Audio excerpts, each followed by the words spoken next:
Caros amigos, Fiat Pulse finalmente está entre nós e com ele muitas perguntas.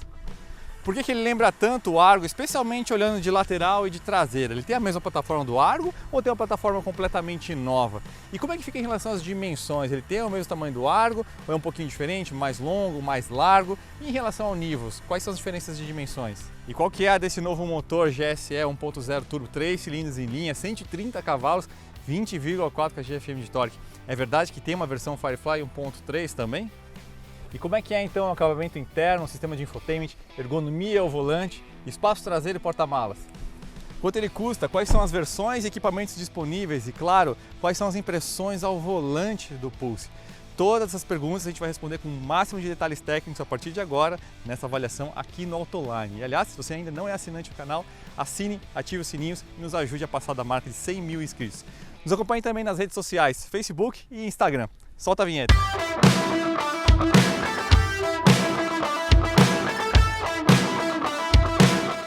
Nosso mercado anda meio esquisito, né?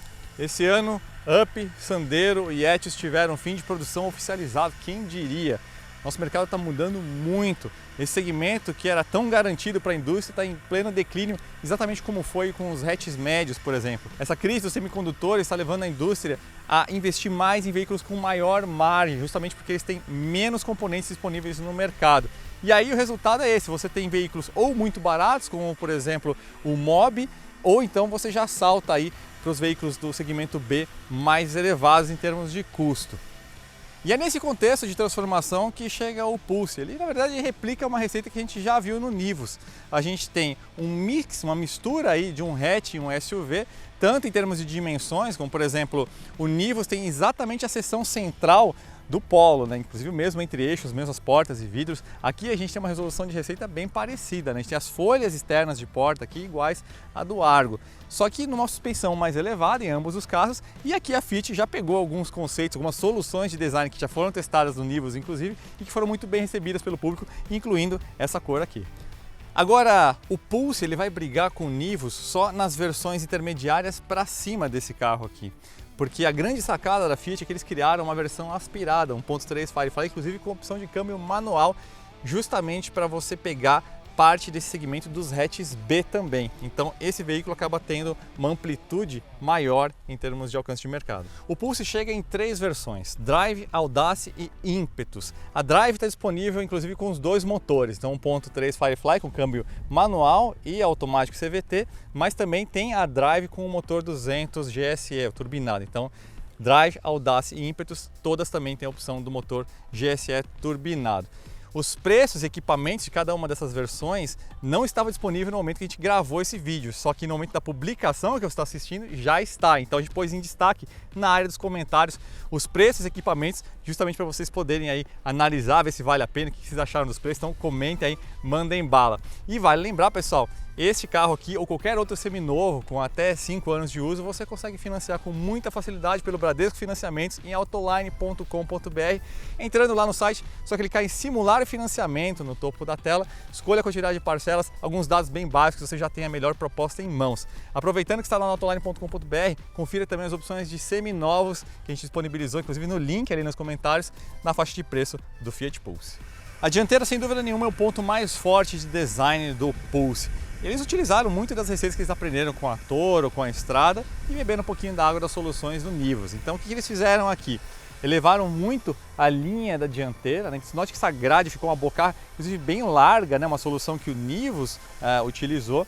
E aí você tem essa percepção de um veículo bem maior, mais musculoso.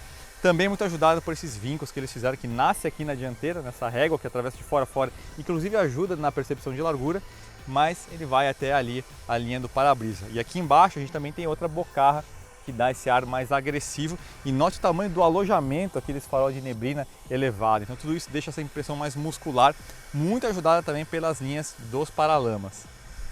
Agora a seção lateral é exatamente a mesma história do Nivus. Você tem a parte das portas exatamente igual, aqui no caso Argo e Pulse, e lá Polo e Nivus. Então não tem muito milagre, nesse caso são as folhas externas, a plataforma é diferente, a gente vai falar daqui a pouquinho, mas é justamente isso que causa aquela sensação de argão, né? De parecer que é exatamente o mesmo carro, a mesma plataforma, apenas maquiado, e não tem como não ver o Argo mesmo, né? São as mesmas folhas de porta, o paralama traseiro também é igual, e olha que a Fiat ainda trabalhou muito aqui no mimetismo para caracterizar uma personalidade própria. Exemplo, o corte aqui dessas moldura aqui do paralama, se você tirar essa moldura aqui, o paralama é redondo, exatamente como no Argo, mas eles fizeram um aplique aqui trapezoidal, estilo da Jeep, para caracterizar esse visual mais de SUV. Outra sacada, esse spoiler com essa conexão biton, aqui no caso um opcional, né, justamente para tirar essa percepção desse volume aqui, porque essa peça aqui também é exatamente igual ao do Argo, bem como é a folha de teto.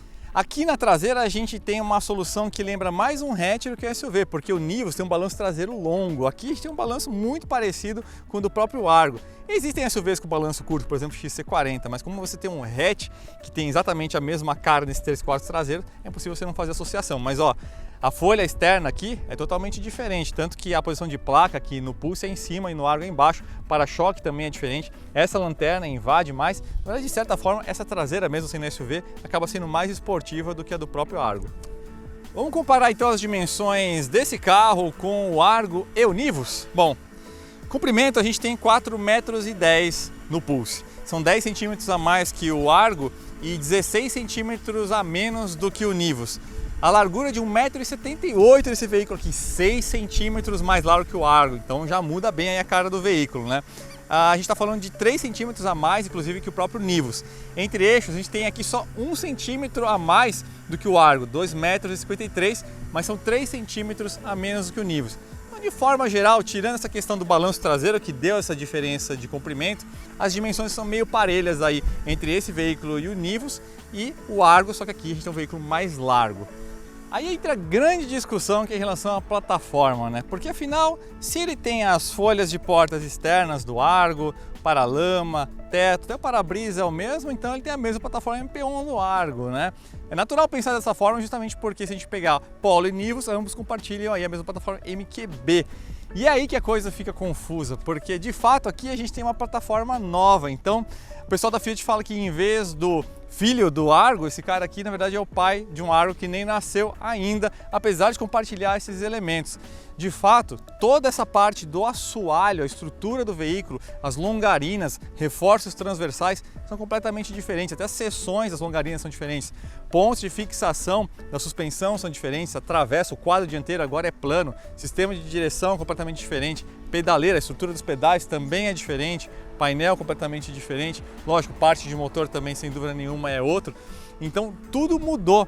Só que é difícil das pessoas não verem um Argo se ele está compartilhando tantos elementos externos de carroceria e ainda para piorar, a Fiat fez a escolha, talvez por uma questão de limitação de budget, afinal, olha a época que a gente está, de não fazer uma seção traseira, aqui um balanço traseiro mais longo como o Nivus, e isso só amplia essa sensação de ser um Argo mais inchado, mais SUV, mas de fato aqui na verdade é uma plataforma nova. E vamos lá, tem algumas coisas que não ajudam dentro da própria Fiat, né? Lembra da plataforma do Argo, né? MP1, era uma evolução da plataforma do Punto, mas eles tratavam como algo novo, e agora que realmente mudou muito completamente as coisas, fica aquela história meio do Pedro e o Lobo, né? Então acaba morrendo pela boca. E outra coisa que não ajuda foi essa questão de você ter um entre-eixos quase igual ao do Argo, 1 centímetro de diferença.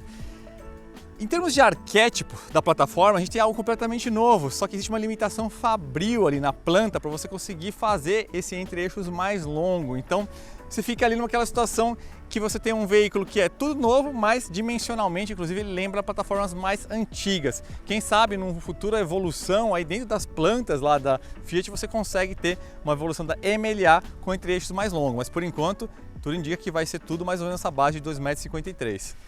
Motor, aqui a gente tem o famoso GSE. A gente tem um vídeo, inclusive, aqui no Autoline dedicado a explicar todas as vantagens técnicas dessa família. Só que aqui, pela primeira vez, a gente tem aplicação em 3 cilindros, né? Esse motor chegou aí na Toro e no Compass. A gente tem a avaliação dos dois veículos aqui no canal, inclusive. E é um motor realmente recheado de tecnologias que acabou destronando aí o TSI nesse sentido. Daqui a pouco vocês vão entender por quê. Todas as tecnologias essenciais você tem aqui, né? Então bloco e cabeçote de alumínio, um turbo da Borg-Warner de baixa inércia, trocador de calor, injeção direta, detector de combustível na linha, e é um motor modular, então entre o 3 e o 4 cilindros, esse aqui é o 3 cilindros 1.0, eles compartilham mesmo pistões e bielas e diversos outros componentes internos. Por sinal, A base do projeto desse motor aqui é a mesma do Firefly, só que é só teórico, distância entre cilindros, o projeto do bloco, mas até a liga do bloco é diferente, todos os componentes internos também são diferentes. Ele utiliza sincronização por corrente para 250 mil quilômetros, então é um motor aí que você precisa pensar aí em correr, é o corrente por praticamente toda a vida do motor. E é um motor de curso longo, né? 70 milímetros apenas de diâmetro por 86,5 de curso, como praticamente todo motor downsize de hoje em dia. Mas a grande revolução desse motor está realmente no sistema multi-air de terceira geração. É isso que coloca ele no patamar acima, inclusive, dos TSI. É um sistema meio complicado de explicar, mas o resumo da história é: o comando de válvulas de admissão não tem mais uma atuação mecanicamente direta entre ele e as válvulas de admissão ali do cabeçote. Existe um sistema eletrohidráulico, vai ter uma câmara, uma solenoide, e ela que vai determinar aí como que fica a interação entre esses dois componentes. Com isso, as válvulas podem operar inclusive com duas incursões num ciclo de combustão, ou se adiantarem ou se atrasarem muito mais, ou mesmo o levante delas consegue variar infinitamente. O que acontece na prática, pessoal, é que com isso você não tem só mais opções em termos de economia, de combustível, de performance, mas especialmente falando de Brasil, você tem um motor mais seguro em relação a fenômenos de pré-ignição. Porque a válvula wastegate da turbina já ajuda nisso, né? Na taxa de compressão dinâmica, pode reduzir ali a compressão se detectar o risco de pré-detonação, mas tem todo um caminho que o ar tem que fazer entre a válvula wastegate operar e a combustão realmente acontecer lá dentro. Agora, operando aqui tão próximo ali da câmara de combustão, nas válvulas diretamente, você tem um sistema muito mais seguro. Então, na prática, pessoal, além dessa parte de performance e economia, um sistema como esse acaba ajudando a proteger o motor. Sistema de infotainment 10,1 polegadas, resposta direta ao Vox Play, né, do Nivus. Ambos são excelentes, tanto em resolução de tela, sensibilidade, brilho.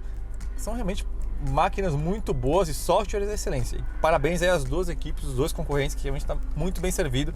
Então isso aqui não é fator de decisão, porque os dois realmente são muito bons. Aqui a gente tem Android Auto e Apple CarPlay, conexão sem fio. Tem carregador por indução aqui na frente da alavanca de câmbio, né? Imagino que seja das versões intermediárias para cima, não sei se a básica vai ter já, né? E uma outra coisa interessante aqui é o Fit Connect Me, aquele aplicativo que estreou na Toro, que você tem uma série de funcionalidades remotas, refrigerar o veículo, ligar ele, destravar, acender faróis, tudo você faz pelo celular, mas o principal talvez seja o controle em relação ao deslocamento do veículo. Você pode, por exemplo, no aplicativo determinar um perímetro, e se o veículo passar desse perímetro, você recebe uma notificação no smartphone, tanto em deslocamento quanto em relação à velocidade. Então isso é muito bom, às vezes você vai deixar o carro com alguém, com algum manobrista, então você tem um controle aí que ajuda muito, inclusive, na questão de furto. Agora vamos dar uma olhadinha no espaço traseiro e no porta-malas. Espaço traseiro, se a gente comparar diretamente com o Nivus, o Vox leva vantagem, né? A gente primeiro, logo de cara, a gente já não tem saída de ventilação aqui para os ocupantes de trás. É verdade que a gente tem um assoalho quase plano, que é bacana para o terceiro passageiro aqui, mas o espaço tem as suas limitações, não chega a ser ruim. Nota, eu tenho 1,82 m, tem aqui os 4 dedos aqui para o meu joelho. Cabeça aqui não tem nenhum contato com o teto, mas estou bem próximo, então uma pessoa com 1,85 m para 1,90 m já vai ter ali algum contato com a linha de teto, né? E o encosto é um pouquinho ereto e o assento é um pouquinho curto. Então assim, não chega a ser ruim, mas de fato não surpreende, mas é correto. E vai lembrar, né? A gente tem um veículo que é um pouco mais curto, um pouco mais compacto, tem as suas vantagens em termos de manobras e tudo mais, mas se você precisa muito de um espaço traseiro avantajado, talvez valha você ver aí, por exemplo, outras opções, mesmo além do Nivus. Agora vamos olhar o porta-malas. 370 litros de porta-malas contra 415 do Nivus. A vantagem era de se esperar, afinal a gente tem um balanço traseiro aqui significativamente mais curto. Se a gente comparar com o Argo, talvez você pense que são 70 litros de vantagem, né? Que são 300 litros, mas aqui a gente tem uma forma de medição nova, né? O volume líquido. Então é provável que quando a Fiat divulgar o volume do porta-malas do Argo nessa nova aferição, a gente vai ter um volume bem mais próximo do que se espera. Mas de forma geral é um porta-malas adequado, mas de fato está em desvantagem em relação ao Nivus. Bom, vamos ver então como é que é a pegada dos 130 cavalos do Pulse aqui no circuito pan-americano. Mas antes de começar no ritmo mais lento, até para sentir um pouquinho como que o carro se comporta na situação meio de estrada, né? A gente tem sempre umas limitações, porque o autódromo ele não emula bem exatamente as condições de pavimento de uma rua que é mais acidentada. Depois a gente vai até pegar um piso mais castigado para entender melhor como que ele se comporta em termos de conforto, que é algo muito importante para o veículo dessa categoria, né? Mas até para começar, antes de falar dessas impressões dinâmicas, fala um pouquinho da cabine, né? Que a gente tem um conceito de painel completamente novo aqui no Pulse. já uma linguagem contemporânea, essa linguagem de mesa, né, de tabelier, assim, mais afilado, mais horizontalizado, né, o fim daquele conceito que é aquele bloco aqui todo, essa parte aqui toda muito grande. Então a gente tem aqui o que chamaram de asa, né, esse elemento aqui, esse outro elemento plano. Então, em termos de design, a gente tem uma solução muito elegante. Agora, como todos os veículos dessa categoria, em termos de materiais, a gente tem uma modéstia aqui, né? Então, são todos plásticos duros, com texturas muito bonitas, mas ao toque são materiais completamente convencionais, né? O painel de porta, inclusive, bem bonito esse padrão aqui quadriculado, mas 100% plástico duro. Você tem umas 3, 4 texturas diferentes, 3 cores diferentes aqui, então elegante, mas em termos de materiais, sem grandes novidades, nenhum destaque em relação aos seus concorrentes. Todos eles, sejam Nivus, Polo, Kicks, todos eles esses materiais aí meio rígidos de painel, né? Cluster digital dá um toque interessante, não é uma tela grande, 7 polegadas, um conceito bastante parecido com o que a gente viu na Estrada, né? Mas de forma geral é uma qualidade percebida bacana, assim, em termos de design, principalmente volante, ergonomia excelente, volante multifuncional com uma tecla Sport que a gente vai explorar daqui a pouquinho no volante. Achei isso bem interessante. Note aqui os controles de ventilação, né, e dentre outros controles, inclusive na parte de assistências à direção, que esse que no top de linha tem, né, como por exemplo sistema lane keeping, né, que ajuda a manter o veículo na faixa de rolamento. Ele, inclusive, dá um torque no volante se o veículo começa a sair da faixa acima de 60 km por hora. Tudo aqui, inclusive a parte de ventilação e temperatura num botão só, se alterna aqui entre controle de ventilação e temperatura. Então ficou uma solução de design bem limpa, bem elegante, né? Uma coisa que achei bem interessante rodando aqui com o carro, o câmbio, o CVT está muito bem programado. Eu estou no modo mais econômico aqui, né, andando de forma civilizada, câmbio no automático. Ele mantém sempre a rotação aí na casa dos 2.000 RPM, 2.500, né? O torque dele está 1.750, os 20,4 kgfm de torque. Então dá para adiantar que na cidade é um câmbio que você vai até esquecer que ele existe, né? Ele deixa o veículo sempre soltinho, né? Característica bem positiva aí de calibração, que ajuda também na parte de consumo. Lembrando que isso aqui são impressões que a gente está colhendo antes do lançamento em si, então a gente tem alguns dados que a gente não tem. Consumo, por exemplo, a gente sabe que a média aí de consumo misto na cidade de estrada com gasolina são 13 km por litro. Etanol a gente não tem os números, mas suponho que vai estar aí na casa dos seus 9, né, historicamente aí, fazendo uma proporção baseada na experiência minha, né? Mas na área dos comentários a gente vai complementar essas informações que a gente não tinha aqui nesse momento a bordo. Outra informação que a gente não tem, por exemplo, é peso, né? Aqui eu estou supondo que a gente vai ter um veículo aqui na casa dos 1.150 quilos, 1.100. Me parece, pelo menos aqui agindo no meu corpo a inércia, que a gente tem algo nessa casa, né? Vamos aqui aumentar um pouquinho mais o ritmo. O pedal de acelerador é bem voltado para a economia nessa calibração, então ele é até pesadinho, né? Estou aí a 100 km por hora, um pouquinho mais do que isso, 2.000 RPM. Olha o sistema lane keeping aqui, ó, estressando o volante, achando que eu estava saindo da faixa. Vocês viram ali a ação de forma acidental. Inclusive eu vou desligar ele aqui por meio desse botão, porque na pista isso acaba te atrapalhando, né? Você quer usar um pouquinho mais de espaço, ele interpreta como se estivesse saindo da pista. Vamos apertar um pouquinho mais o ritmo agora. Então vou ligar o modo Sport. E quando eu aperto o modo Sport, o que acontece? O painel mudou o grafismo, né? Mas o principal é que muda, ó, a curva do pedal. O pedal de acelerador está bem mais sensível agora. A programação do CVT também, né? Então está deixando o giro subir bem mais.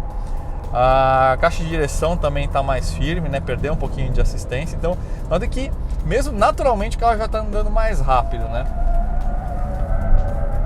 Caixa de direção gostei, ela é rápida o suficiente, muito legal. Parece uma caixa de direção de um hatch mesmo, assim, uma coisa mais, não é tão SUV, o que eu achei bem positivo.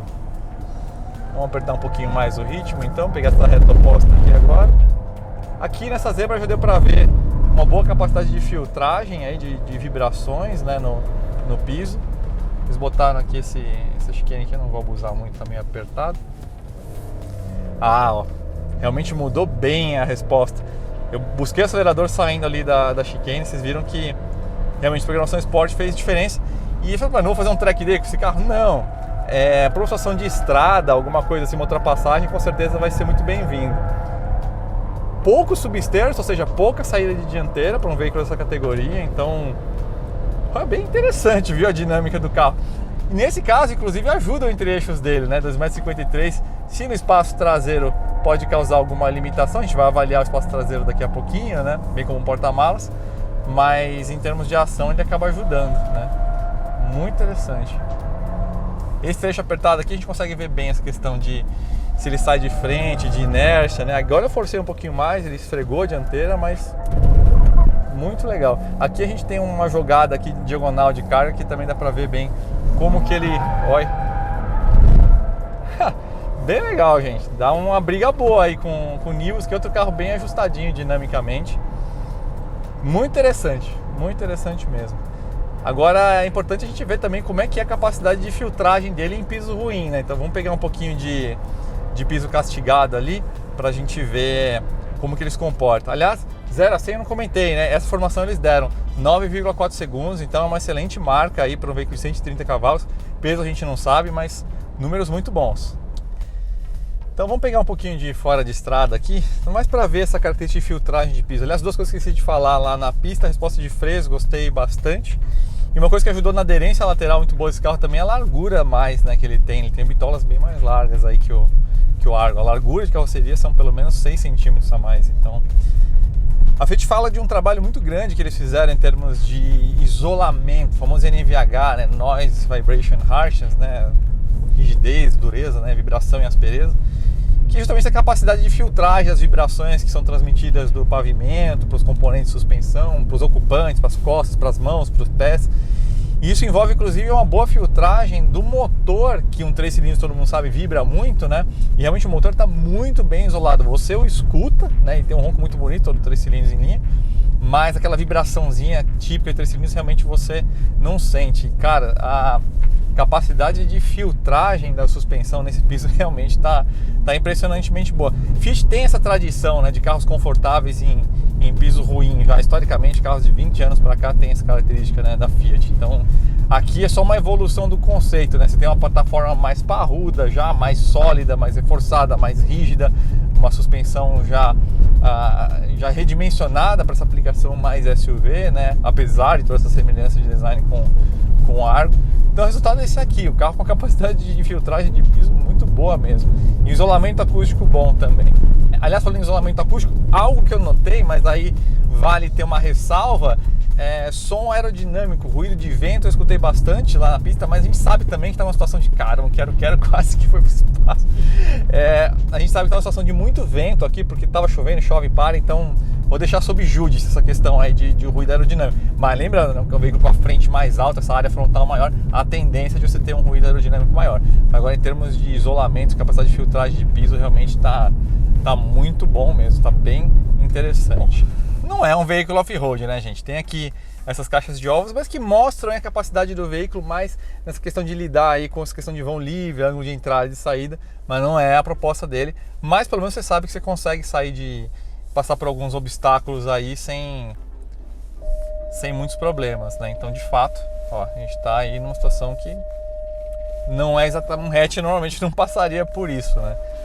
Então, tá bem dimensionado aqui essa questão de...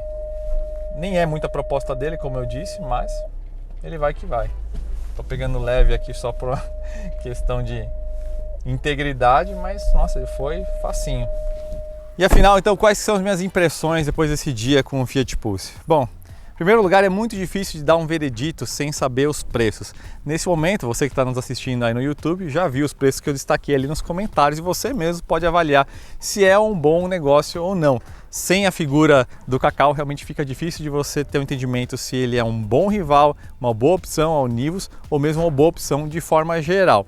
Mas falando especificamente do produto, a gente tem realmente um ótimo veículo aqui, uma evolução muito sólida.